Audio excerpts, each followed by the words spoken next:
This is the first time since Roe that white women, their rights for abortion is really on the chopping block. Everybody got to fight now. You don't get to watch other people fight. I can look at it with hope and expectancy in a sense that this is the first opportunity that I've seen in my lifetime that we could really, truly see Roe v. Wade overturned. Tough to overstate just how seismic this news here is in Washington. States individually could decide their own abortion policies. 26 states are ready to ban abortion, likely very quickly.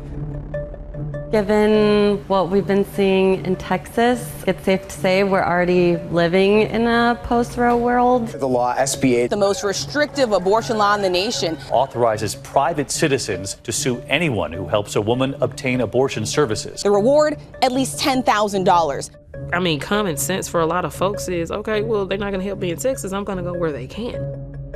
The good thing with the bill is it actually slows down their decision-making time. So now that women are having to go outside of Texas to seek an abortion, it actually opens up the doors for us to talk about how desperate are you to terminate this pregnancy, and is it worth going the extra miles? Is it worth paying additional money to have an abortion? It's actually safer to have an abortion in Texas than to have a baby. It's just more than my body, my choice when it's my life.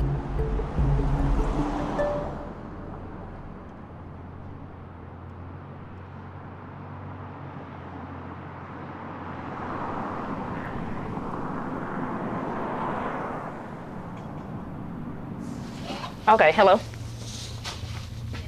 Okay, what's your name? Who am I speaking with?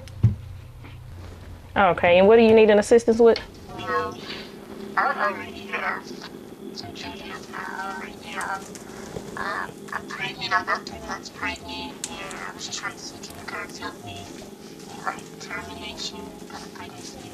I just need some assistance. Okay. If it's possible. What's your zip code? When you hear of abortion funds, for the most part, they're mainly paying for assistance with the procedure. And then there are some out there like us that do both. Help with the procedure, financial support of it, and then practical support, which covers drop-in childcare, food, lodging, transportation. Okay, and if you need, any additional help in between time, or if you had any questions, just reach out and I'll be able to assist you. Okay, no problem. Thank you so much. No problem. You have a good day. I don't get a lot of those, but some people really don't know what to do. SB 8 is the law that Texas passed, which bans abortions after 6 weeks. Anyone that aids and abets, anyone helping, it can be from an Uber driver on to the provider, on from an abortion fund, anyone that's helped you along the way trying to get an abortion can be sued for a payout of $10,000 if it's proved in court. Texas, it's a lot. But I mean, that's what also makes the Field Center stand out, the fact that we're sitting in Texas as an all-black organization that's led by mainly black women. I mean, that's irony in itself. It's just gonna make people step up and take a risk, putting themselves in danger and in harm's way just to get something as simple as an abortion done.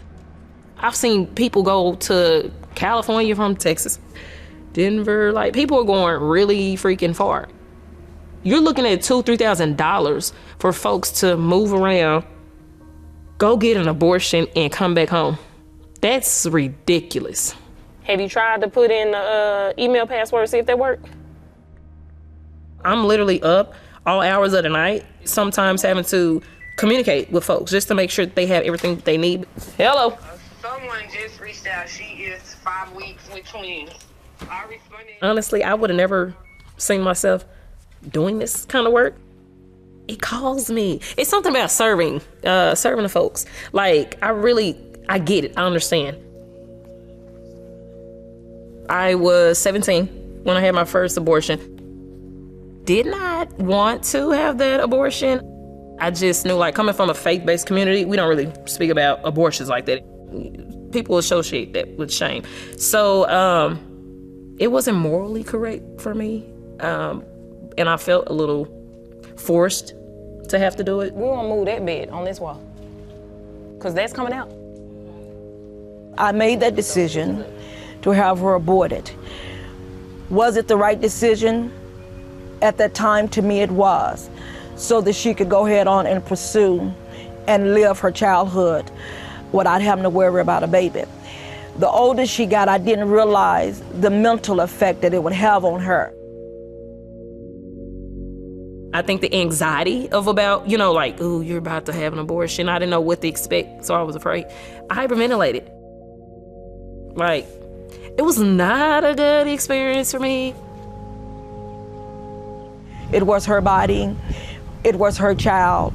And I believe the experience of Zalika having an abortion and not having to say so gave her the opportunity to help someone else. To not really guide you on either side, but to give you an option. Bring it to your right, please. Bring it to the right. Really, that T in it. I'm looking at the ponytail and the girl in the middle, up under the R. Oh, okay. All right, move it. I had 3 children after that, and then I had an abortion after that in my 30s. My son wasn't even 1. That was quick. And I found out I was like going through postpartum depression. I was like this close to a nervous breakdown. Daughter likes sneakers, but the problem is we were confused between that and the black girl magic type of room. We just got a bunch of random stuff and we are transitioning. I had to make the choice. I knew for sure though, whatever I was gonna do, it was gonna be what I needed to do. It wasn't gonna be from shame. It wasn't gonna be because, oh, you had did this before, you have to do it again. I didn't think about none of that. It was the best thing I could have did. If I didn't, I couldn't tell you I'd be able to sit here and hold the same conversation with you because I was literally at a breaking point. This is what kids do to you.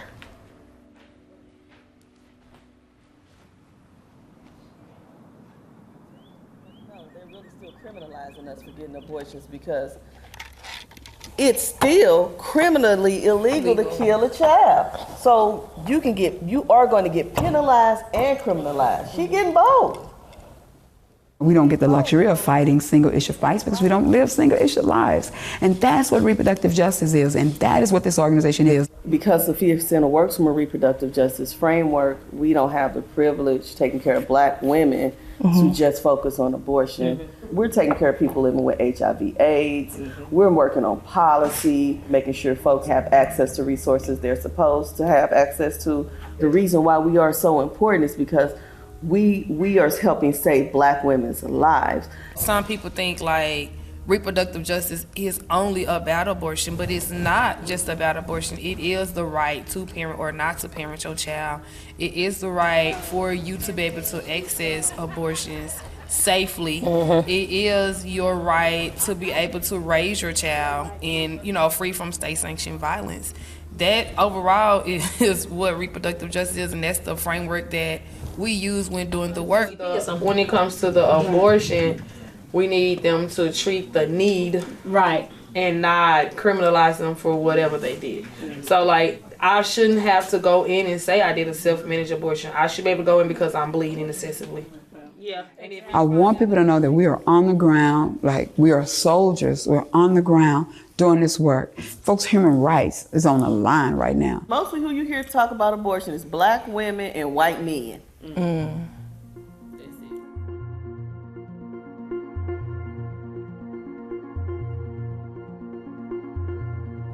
I think that women seek abortion typically because they are not aware of the wonderful alternatives that are available.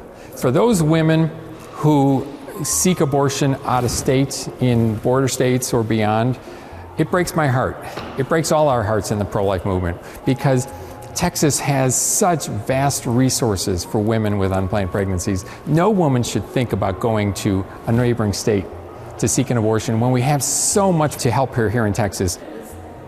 Well, I'm often asked, why doesn't the pro-life movement care about women after the baby's born? And that is just so not true, because the vast majority of the activity in the pro-life movement is really these hundreds of pro-life pregnancy centers and maternity homes who are designed to help women and help them long after the baby is born. So really the myth about not helping women is really just a myth, and I'd like to put that myth to rest.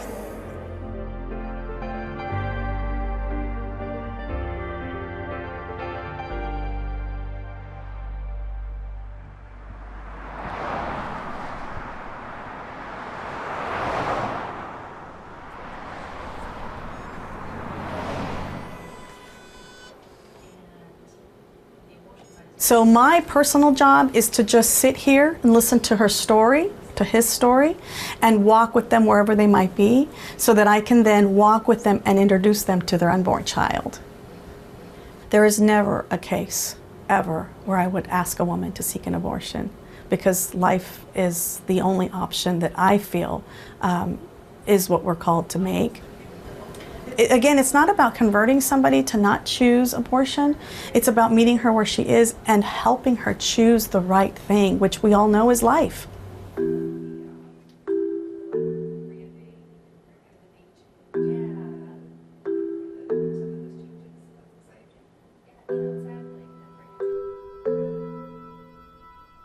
So this is our baby boutique. This is where our moms come in. They get to shop when they use their points. We have a program here called Points to Success, and it's our material assistance program. So the point behind the program is that our moms come in, they take classes with us, and then they'll receive those points, and they can shop in here for a variety of items that they need. So recently we had a mom that she had items she wanted, but didn't have enough points. So she kind of had to figure out, like, is this a need or is this a want? And at the end of the day, she came to the conclusion, I need to put that back and wait, because I actually really need this, and I only have this many points for this item.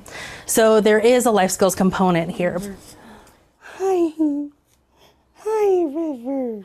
I was indecisive at first about my pregnancy, and I was still on the border. I came here and I talked to Brittany, the director, and it was just so comforting. I knew that I had a lot of help here, and I wasn't going to have to do it all on my own. And so I decided to keep her, and she's here now. They started giving me diapers from the week that I came, and every week I would come and do Bible studies and classes. Right here, when our moms have a positive pregnancy test, we're gonna get them with a bag. So there's bottles in there, diapers, baby wipes. It's just kind of a nice little goodie bag, something that keeps them excited. We have a ton of pregnancy-related books. Here at Pflugerville PRC, we don't ever encourage a woman to seek abortion. Our goal is to help them choose life. If there are medical concerns, that is not for us to decide. We would absolutely refer them to a doctor. Personally, I can tell you I haven't seen any cases yet where a woman would need to have an abortion based on a medical reason. The women that we're seeing that are abortion-minded, their reasons are financial first and foremost. It is always financial. We do not provide birth control here. If a woman wants to talk about how to prevent a pregnancy, we will absolutely talk about how to prevent a pregnancy. But any decisions regarding any type of birth control, we want them to see a medical provider and find out what is best for them. What would be your strategies for avoiding a pregnancy? Ooh. Okay, give me a minute on that one. If a woman wants to avoid a pregnancy, we encourage abstinence at the end of the day. This is one of the blessing boxes that we're able to receive. And for some of our moms who are just generally having a harder time, or if they're abortion minded, it's a nice way just to tell them that you are human, you are a woman, you are loved, and you can take care of yourself, and we're gonna take care of you too. What's always gonna be in there is gonna be like Plan Bs. It's gonna be pregnancy tests. We're gonna make sure there are like female condoms and male condoms for sure. If you really want to help people, then find out what the underlying issues are. Help people get out of that predicament, and it'll prevent people from being in this predicament. We do not convince folks to get an abortion. We meet people where they are at. Home COVID tests, pregnancy tests. So whatever your situation is, we're there. Whatever you stand on, that's fine. You know, we're not gonna judge you. I've had some folks that had an abortion maybe decided, you know what, I think I wanna have that baby. You know what I do? Refer them right over to the doulas. I'm a full spectrum doula. Part of that is me working one-on-one with families. Maternal mortality is really on the scene with like Serena Williams, Beyonce, and so it's talked about more now. I was afraid to have my baby because I had just learned like how it was not safe for Black women to birth in Texas. And so on my quest to building my ideal all black birthing team, I really see myself in like what change I can make in lowering that rate.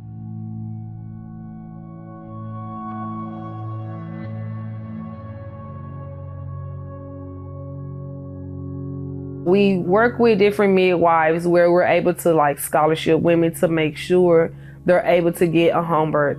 But quite often that's just not reality for them. And so we work in a hospital, and so that's really building a plan. So we're not against hospital births, we're not against cesareans. What we are against is the medical system taking their autonomy away from how they birth.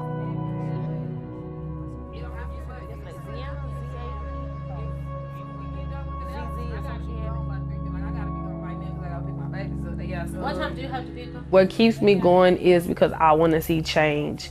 I have 2 young girls. I don't want my girls to, be failed by a system if I had the power to change part of that system. Mm-hmm. We help Black women be able to have home births. We scholarship them to have doulas. Mm-hmm. The infant mortality rate in the state of Texas is astronomical. Mm-hmm. We've never lost a mother. We've never lost a baby.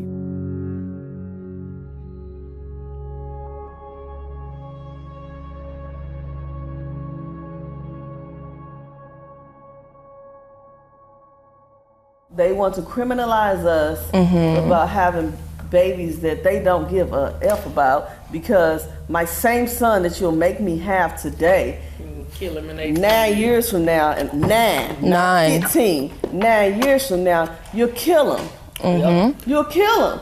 Because to you, he looked like a grown man. Mm-hmm. And when we talk about systems, whether it's the criminal justice system, financial disparities, systems, and none of these systems were created with Black folk in mind, especially when we talk about gynecological health care. Mm-hmm. Black bodies were sacrificed for the development of gynecological health care. Mm-hmm. So we never had a good relationship with this system. To be faced with Roe v. Wade being overturned, it's just gonna increase maternal mortality, it's gonna further perpetuate generational poverty. Abortion's not gonna stop. It's not gonna stop. People will still do what they need to do just as they are right now. As they always have. Drastic measures. I mean, you do what you have to do to get what you need done, and that's just, that's the life of Black folks. If they find a way to fully ban abortions, for folks that travel and stuff like that, people are gonna be back choosing whether or not, like, do I pay this bill? Do I pay these bills, or do I go get an abortion? Like, people will make those life choices. That's what's just gonna happen. It's just gonna be more and more money that's gonna be needed that people are gonna be out of, just trying to figure out where they can go to get these things done. What I want folks to know most about the FIA Center is that we trust Black women, and we're committed to doing the work for Black women and their families, whatever that looks like. If Roe v. Wade gets overturned, which I believe it could very well possibly get overturned, women are still going to feel ashamed of their pregnancy. They're still going to feel like they're stuck. They're still going to need help, and they're still going to need resources. So our work here becomes even more important. As an individual, I've personally felt that Senate Bill 8 was the right choice for Texas to make. It was a bill that supported and protected the health of women. We're going to stand boldly, we're going to stand up front, and we're going to continue to fight to make sure that folk get to have and exercise bodily autonomy.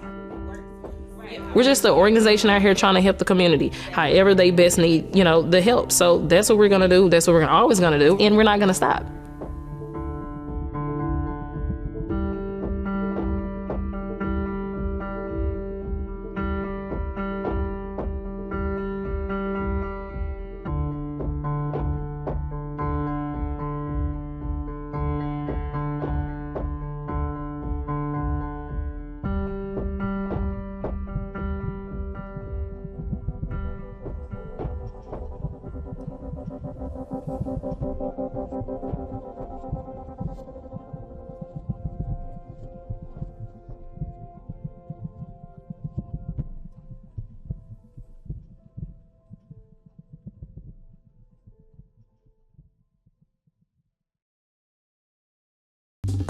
Well, hey there, GMA fans. Robin Roberts here. Thanks for checking out our YouTube channel. Lots of great stuff here. So go on, click the subscribe button right over here to get more of awesome videos and content from GMA every day, anytime.